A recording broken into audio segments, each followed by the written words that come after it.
Om Swastiastu. Perkenalkan, nama saya Nikoma Putri, program studi S1 Akuntansi dengan NIM 25170510053. Pada kesempatan kali ini, saya akan mempresentasikan materi tentang Brahma Widya. Brahma Widya berasal dari bahasa Sanskerta yang terdiri dari dua kata, yaitu kata Brahma dan kata Widya. Kata Brahma berasal dari akar kata Brah, yang berarti besar, berkembang, atau meluas. Dari akar kata ini lahir kata Brahman yang berarti realitas mutlak, yaitu Tuhan yang Maha Esa yang tidak terbatas, tidak berwujud, dan menjadi sumber dari segala yang ada. Dalam ajaran Hindu, Brahman dipahami sebagai realitas tertinggi, yaitu sumber, dasar, dan tujuan akhir dari seluruh alam semesta. Sedangkan kata Widya berasal dari akar kata wid yang berarti mengetahui, memahami, menyadari, dan memperoleh pengetahuan. Widya berarti ilmu pengetahuan, kebijaksanaan, pemahaman yang benar, atau pengetahuan yang suci.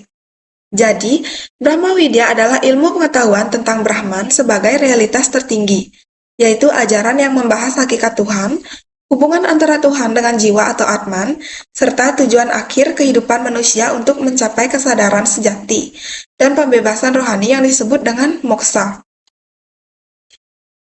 Dalam mempelajari Brahma Widya, ajaran ini berakar pada dua sumber, yaitu sumber historis dan sumber filosofis.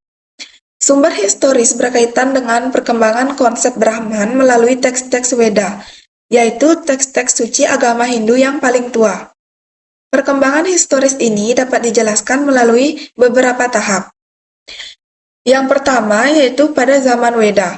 Pada zaman ini, istilah Brahman muncul dalam Rigveda, dikaitkan dengan kekuatan doa, mantra, dan kesucian dalam ritual. Pada tahap ini, Brahman dipahami lebih praktis terkait dengan kekuatan magis dan spiritual dari ritual. Yang kedua adalah zaman Brahmana.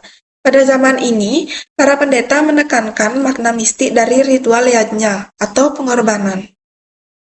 Brahman mulai dipahami sebagai kekuatan yang menggerakkan seluruh upacara suci, menunjukkan adanya dimensi spiritual yang lebih mendalam. Baik, yang ketiga adalah zaman Upanishad. Pada zaman ini, Brahman dipahami sebagai realitas tertinggi yang menjadi sumber dan dasar dari segala sesuatu. Upanishad menegaskan bahwa Brahman melampaui wujud fisik dan menjadi inti dari eksistensi dan kesadaran.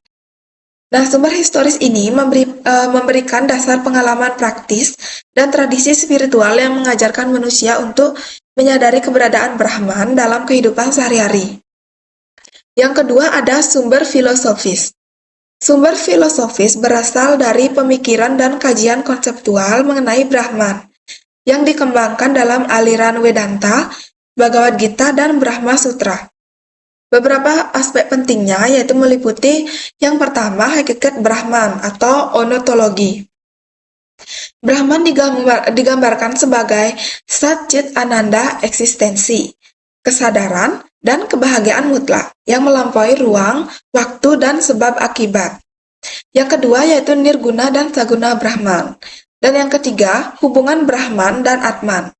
Ajaran Tatuam Asi menegaskan bahwa jiwa individu atau Atman sejatinya satu dengan Brahman, sehingga makhluk memiliki percikan Brahman. Yang terakhir adalah Brahman sebagai penyebab alam semesta. Nah, Brahman ini menjadi bahan dasar dan penyebab penggerak dari semua ciptaan, menjadikan sumber dan penopang realitas. Jadi, sumber filosofis memberikan kerangka pemahaman rasional dan sistematis yang membantu manusia menjelaskan hakikat Tuhan, tujuan hidup, dan prinsip kosmik secara intelektual. Nah, pemujaan-pemujaan yang dilakukan terhadap Brahman atau Ida Sang Hyang Widiwasa dilakukan dalam dua model, yaitu transendental dan imanen. Nah, pemujaan kepada Brahman secara transendental atau impersonal God. Nah, dalam pendekatan ini, Brahman dipuja sebagai realitas tertinggi yang tak berwujud dan melampaui ruang, waktu, dan bentuk. Pemujaan bersifat meditasi, refleksi, atau doa yang menekankan kesadaran akan kehadiran Tuhan yang absolut. Selain itu, pemujaan kepada Brahman yang bersifat imanen atau personal good, pemujaan ini dilakukan dengan menekankan Tuhan yang memiliki wujud dan sifat, sehingga manusia dapat merasakan kehadirannya secara pribadi. Manifestasi ini misalnya muncul dalam bentuk Trimurti, yaitu Brahman sebagai pencipta, Wisnu sebagai pemelihara, dan Siwa sebagai pelebur alam semesta.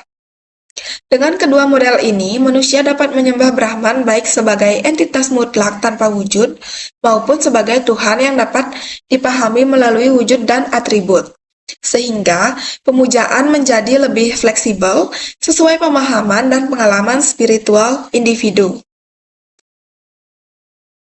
Nah, dalam ajaran Brahma Widya, konsep ketuhanan dijelaskan melalui beberapa unsur utama, yaitu Brahman, Atman, Maya, dan Moksa.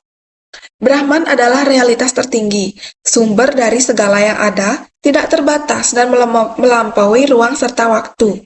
Brahman merupakan hakikat mutlak yang menjadi dasar seluruh alam semesta. Yang kedua ada Atman, adalah jiwa individu atau diri sejati dalam setiap makhluk hidup. Atman merupakan percikan dari Brahman, sehingga pada hakikatnya Atman dan Brahman memiliki kesatuan terdalam.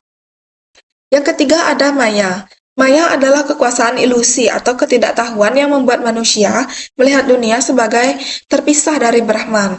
Karena Maya, manusia merasa terikat pada dunia materi dan melupakan hakikat sejatinya. Yang terakhir ada Moksa. Moksa adalah tujuan akhir kehidupan, yaitu pembebasan dari ikatan Maya dan siklus kelahiran kembali atau yang disebut dengan samsara, sehingga Atman menyadari kesatuannya dengan Brahman. Keempat konsep ini membentuk satu kesatuan ajaran yang menjelaskan hubungan antara Tuhan, manusia, dan alam semesta, serta menunjukkan jalan menuju kesadaran dan pembebasan rohani. Nah, dalam ajaran Brahma Widya, pemujaan kepada Brahman dilakukan dalam dua bentuk pemujaan, yaitu Nirguna Brahman dan Saguna Brahman. Nirguna Brahman adalah pemujaan kepada Brahman sebagai realitas tertinggi yang tidak memiliki bentuk, sifat, maupun atribut. Dalam bentuk ini, Tuhan dipahami sebagai hakikat mutlak yang melampaui pikiran manusia. Pemujaan biasanya dilakukan melalui meditasi, perenungan, kesadaran batin yang mendalam. Nah, contohnya yaitu meditasi mendalam atau dhyana, samadhi, dan perenungan batin tentang keesaan simbol atau gambaran tertentu. Selanjutnya ada Saguna Brahman. Saguna Brahman adalah pemujaan kepada Brahman yang dipahami sebagai memiliki sifat dan wujud tertentu. Dalam bentuk ini, Tuhan dipersonifikasikan agar lebih mudah dipahami dan didekati oleh manusia. Misalnya, melalui manifestasi seperti Trimurti. Pemujaan dilakukan melalui doa, simbol, arca, maupun upacara keagamaan. Contohnya adalah sembahyang di pura, penggunaan pratima atau arca sebagai simbol Tuhan, serta pemujaan kepada manifestasi Trimurti seperti Brahma, Wisnu, dan Siwa melalui doa dan upacara keagamaan. Nah, kedua bentuk pemujaan ini memberikan jalan bagi manusia untuk mendekatkan diri kepada Tuhan, baik melalui pendekatan spiritual yang abstrak maupun melalui simbol dan wujud yang konkret. Baik, selanjutnya beberapa bentuk penghayatan manusia terhadap konsep ketuhanan dalam perkembangan pemikiran religius, yaitu yang pertama ada animisme. Animisme adalah kepercayaan bahwa setiap makhluk atau setiap makhluk hidup, manusia, hewan, dan tumbuhan memiliki jiwa atau roh. Dalam kepercayaan ini, roh dianggap memiliki pengaruh terhadap kehidupan manusia. Oleh karena itu, roh leluhur, roh penunggu pohon, gunung atau binatang tertentu sering dihormati atau dipuja. Yang dihormati bukan benda fisiknya, melainkan roh yang diyakini berdiam di dalamnya. Nah, yang kedua ada dinamisme. Dinamisme adalah kepercayaan bahwa benda-benda tertentu memiliki kekuatan gaib atau daya sakti. Contohnya, kepercayaan bahwa keris, batu aki, atau benda pustaka tertentu memiliki energi khusus yang dapat memengaruhi kehidupan seseorang. Yang ketiga ada politeisme. Politeisme adalah kepercayaan kepada banyak Tuhan atau dewa-dewi yang masing-masing memiliki tugas dan kekuasaan tertentu. Selanjutnya ada monoteisme, adalah kepercayaan kepada satu Tuhan yang Maha Esa. Tuhan dipahami sebagai satu-satunya pencipta, pengatur, dan penguasa alam semesta. Selanjutnya ada panteisme, merupakan pandangan bahwa Tuhan dan alam semesta adalah satu kesatuan. Tuhan tidak dipandang berada di luar alam, melainkan hadir dan menyatu dalam seluruh ciptaan. Selanjutnya ada totemisme. Totemisme adalah kepercayaan yang menganggap hewan, tumbuhan, atau simbol tertentu memiliki hubungan suci dengan suatu kelompok masyarakat. Penganut totemisme sering kali dilarang membunuh atau memakan hewan yang dijadikan totem karena dipercaya memiliki kekuatan atau perlindungan khusus bagi kelompok tertentu. Dan yang terakhir adalah ateisme, adalah pandangan yang tidak mengakui adanya Tuhan atau realitas Tuhan. Nah, paham ini lebih menekankan pada penjelasan rasional atau ilmiah terhadap kehidupan dan alam semesta, tanpa melibatkan unsur ketuhanan.